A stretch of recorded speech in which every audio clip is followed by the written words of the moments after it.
Potraga za čarobnom kapi. Krtica i tajna zemlje.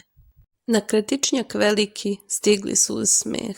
Ispod zemlje čuje se čudan neki peh. Laza kuca nežno na brežuljak mali, a peca se krije da ga ne bi zvali.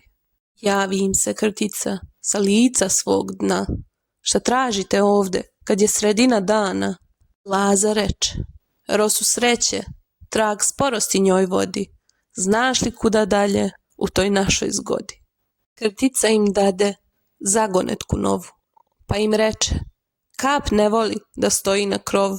Ona stalno beži kroz prašinu puta, naći ćeš je tamo gde je zemlja žuta. Laza se doseti, zemlja žuta stoji, gde je glina suva, tamo se roji.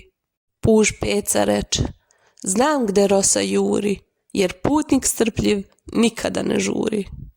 Rosu tražite tamo, gde noge su vlažne, gde putnici beže kad su kiše snažne.